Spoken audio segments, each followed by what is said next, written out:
Ahoy from Sailing Zebnya. So, cleaning my dinghy today. You can see I got the motor off, and that was a chore.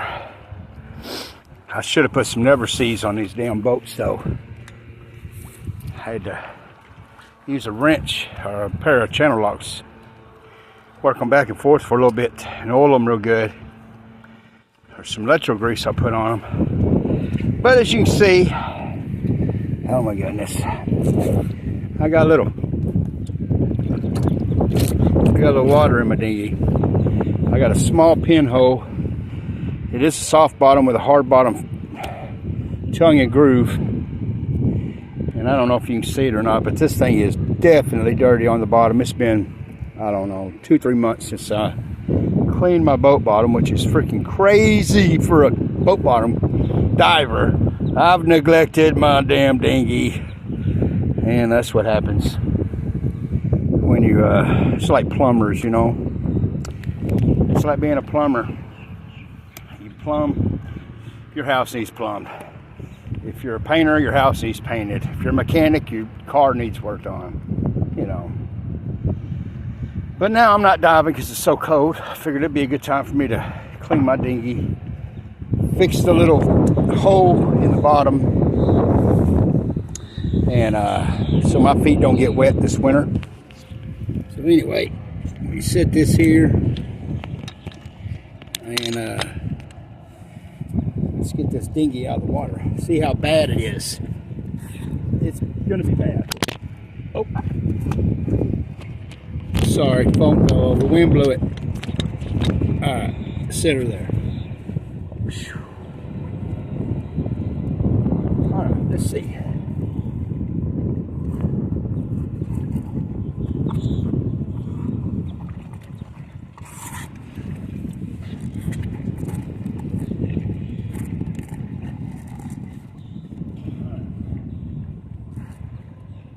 Might need to take some water out, I don't know. Usually I get her to flip right up and over. It's got big handles on it. There we go.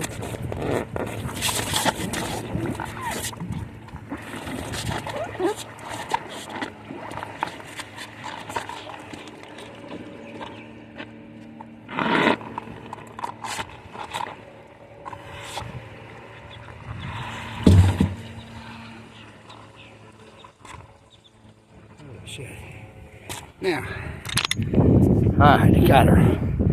Now, most of you sailors, y'all gonna laugh, but here's what I want to show you. In 3 months, this is what your dinghy bottom looks like when you're in St. Mary's River with 6-foot tides or more. That's pretty full. All the grass. There's not really too many barnacles. Just all these little bubble things right now. Barnacles ain't even on it hardly. Cold weather probably caused them to fall off. But it's going to increase. Get this cleaned up, it'll increase my knot speed. All right, what do I got here? First, I'm going to get my stainless steel scraper. Now, what's crazy is I did this, was doing a boat bottom not long ago, and I had another scraper, and it was not stainless. Sorry for the shaking, y'all, but it was not stainless. And I started cleaning, and I didn't even get 10-15 minutes done, and guess what? It broke. It was not stainless.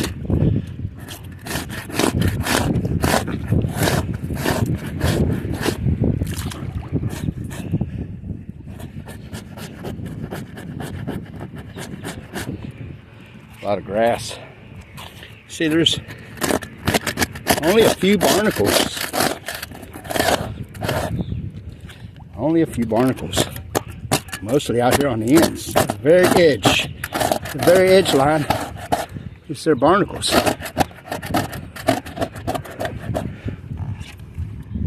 Yep. So, yeah, I'm doing this on a dock. And so I brought a 5-gallon bucket with me. So I'll clean my mess, wash the dock off when I'm done.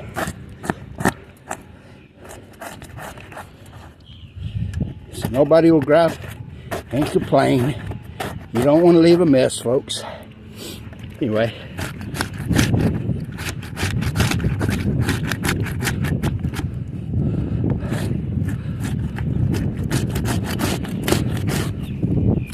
Nasty. I bet you could come down here with a fishing pole and get you some of this, or a little fish bait, and probably get you a good sheephead right here. Guarantee you get a good sheephead.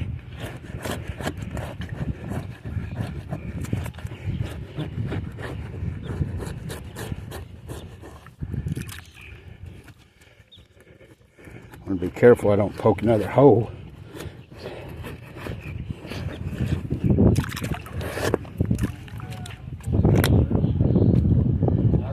Good, bro. How about you?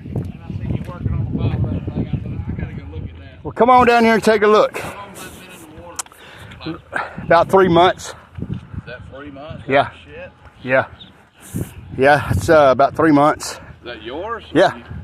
Yeah, I live on a Irwin sailboat right back out there. Okay, right on. I've neglected cleaning it, and I do this for a living, clean boat bottoms, diving. Yeah. But it's cold. It's time to do it. You know. Yeah. I do have a little, Look at all this stuff that's going on. but you know, it's not even. There's not even really barnacles. It's just this little, what the hell are them? Are bubbles with grass growing. The barnacles are. Eggs. It looks like eggs or something. Yeah. What's the ball? I don't know, but I'm gonna research it and find out. I promise you that. Right on, man. Good luck, man. Hey, you like this warmer weather? Yeah. We're going to go over there to the local dockside. Oh yeah. We hit that southern river walk over there too. That's a hangout. No, that's they got a happy hour there for $1.75 beers. That's where I'm going right now. I was there last week. Well, I got a little pinhole in the floor of this, and I brought some patch stuff to fix it with. That's why I'm doing it. Really. Yeah, it's right in here somewhere. Right yeah, there. and it ain't but about probably the size of my finger right here. I mean, wide. It's not very big. Right. I got on an oyster bed right over there. That'll do it. There was a guy that his motor didn't start on when he was putting his boat in. Right. So I rushed over there. He threw me a line, and I got it up to the bank, and the wind blew me right on top of an oyster bed right at low tide and cut it. So anyway. Got your pack? Yeah, I do. I brought some today. Clean it up real good, huh? Yeah, I brought Sand some. it down or something. There's like a little hole right here. Nope, No. You know, I bought this dinghy 4 years ago for $85 Really? on Marketplace. 85 bucks. Dude, and I have got my use out of it. It's time for a bigger one. So it sits right here? Or it sits over there? That's your way to get over here? This is my car. So when you get here, how do you get to the grocery store? Uber? No. Some of the sailors have cars here. Huh? Some of the other sailors, they have a car, or they'll take me, or one of the neighbors or local people. Right. I work part-time at Knucklehead's Bait Shop too. Oh, so is that right? I have some advantages getting taken Yeah, care of, yeah, brother. yeah. You hear me? And yeah, but this is the further. We was just talking about, I said, man, how do you get your food? I guess you got to go, if you live right here, you got to go to the grocery store eventually. I go up here to the Orange Hall Saturdays to buy fresh produce. If I buy Walmart stuff, even in my hanging baskets, it rots too fast. Yeah. I got to get real produce. I can't do Walmart stuff. Yeah, I got tons of food, but meat and stuff like So that. you got a little refrigerator on your rig? I got a 12-volt freezer cooler. So is that a generator or you got solar? I got solar. I got generator. So your solar panel keep your refrigerator cold? Yeah, yeah. But damn. Diesel heater runs off 12 volt for at night. Propane if I need, you know. Yeah. It's kind of off-grid living, you know. Yes, it's good. I don't have the bills that everybody does. That's right. I do have to deal with the stuff that comes out living on a boat. Yeah. Weather-wise. Oh yeah. You know, you're gonna get wet going somewhere on a rainy day. It's been cold there the past couple of weeks, though, huh? You see them old feet down there? Them feet with the water in it got cold going every day. I was like, I gotta fix this. I got you. Good luck with it. Hey, brother, y'all have a good day.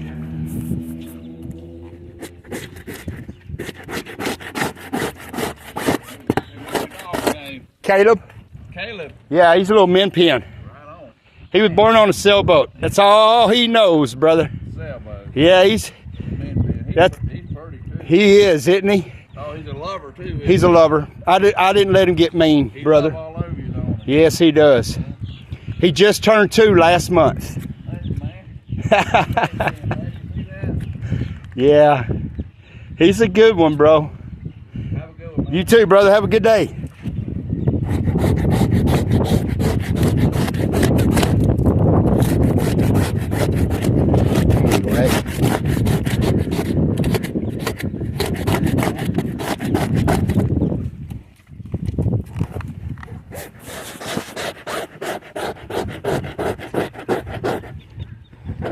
Should have brought a little wire brush. Get all these extra little pieces of hair off easier. You know? Anyway, though. Stuff's coming off pretty easy, though. You want to be careful when you're doing your dinghies. Because these, you know, the ribs are glued together by other pieces. You don't want to,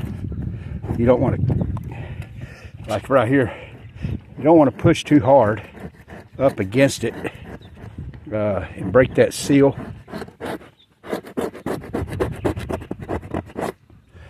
You know, so what I'll do is I'll just barely go up against it one way. You see there? You just barely go up against it. Don't push hard. And then you take your stainless steel tip and you go right up against it, beside it, all the way beside it down, and see how that line gets perfectly clean with no grass and stuff in it.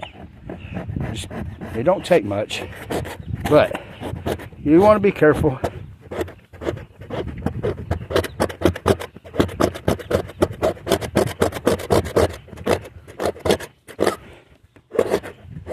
Alright, let me get some of this bigger stuff.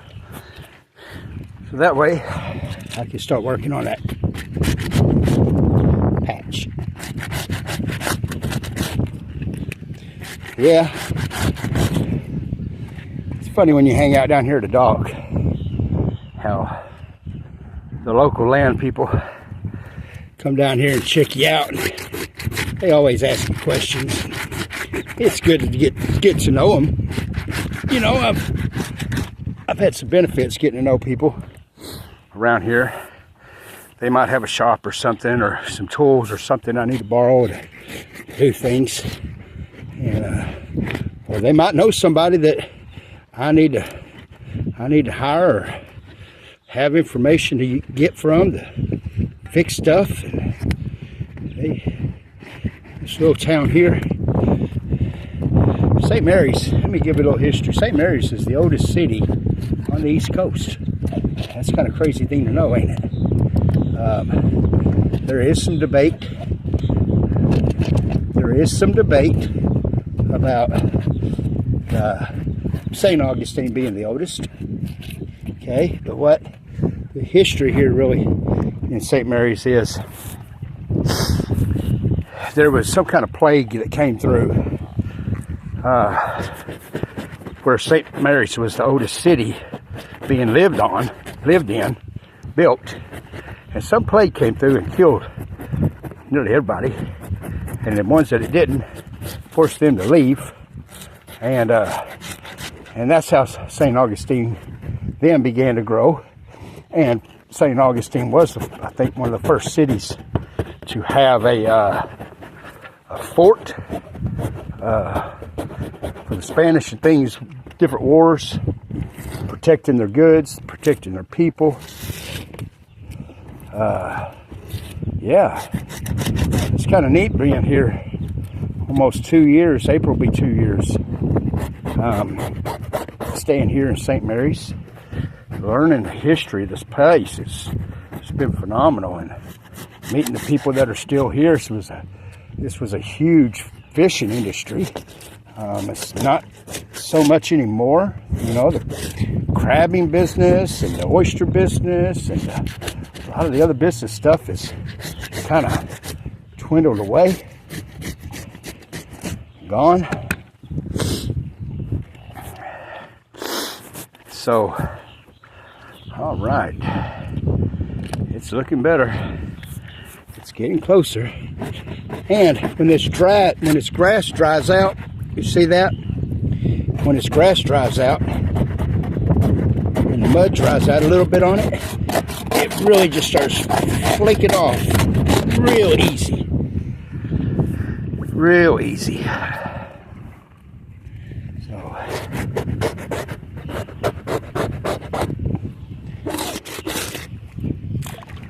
get this out of here.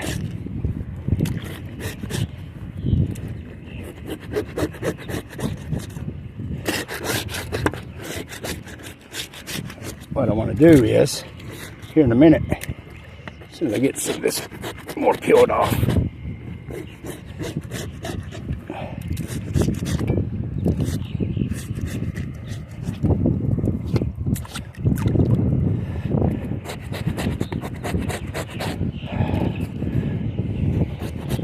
I bet I don't wait 3 months anymore to do my dinghy. I mean, I hope that little 6-horse I got put me on a plane, because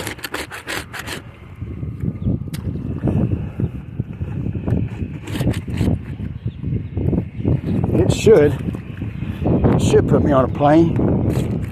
It's a fairly new little motor. It ain't all wore out. It is one of the Chinese versions. It's a Ahoy.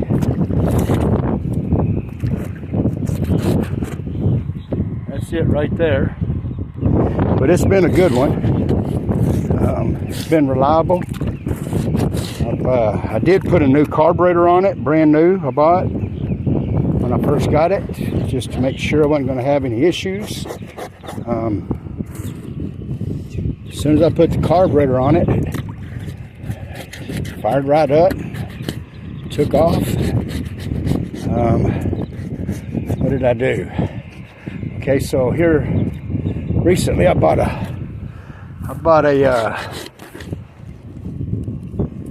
spark plug for it, and I don't know what happened after I put the spark plug in. I went to adjust the air and the fuel. Come find out, the video I watched told me the opposite thing to do to it, and I ended up shutting all the air and fuel off completely. For about 3 days I was confused why it wouldn't even fire up anymore. So I brought it up here and I was working on it and I was looking at it and I was trying to reconfigure what the hell I just done. And another sailor came over and he said, "Hey, why don't you turn it back to where it was?" I did, it fired up. Hadn't had no problems with it. I don't know. I'm still learning. I'm still learning how to work on boat motors, dinghies, and different things.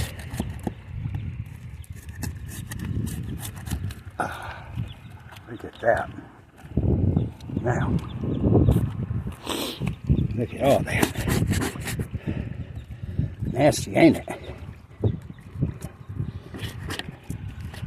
Oh yeah. Nasty. Get all this grass off.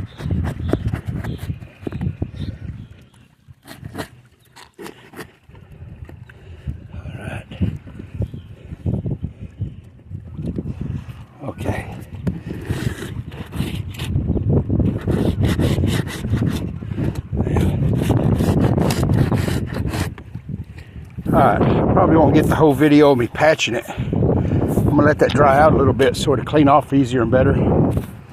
But I will show you what I brought. So I got a patch kit, and I got a 2-part epoxy glue. It's called G-Flex. Epoxy adhesive, 2-part, makes it 50-50. Now this is supposed to take 12 to 44 hours to actually cure and dry in 24. So what I did was a patch kit, and then I brought my cell tape. So I got to get the bottom of that dinghy really, really clean. And after I put a patch on, I'm going to put the cell tape over it. And then I'll patch it on the inside also, put the cell tape over it so the water don't get to the patch. And that cell tape works really, really, really good. So, okay, break time. Got to drink me a little Keystone. And let that thing dry out for a minute. Anyway, happy winds from Sailing Zephaniah, everybody.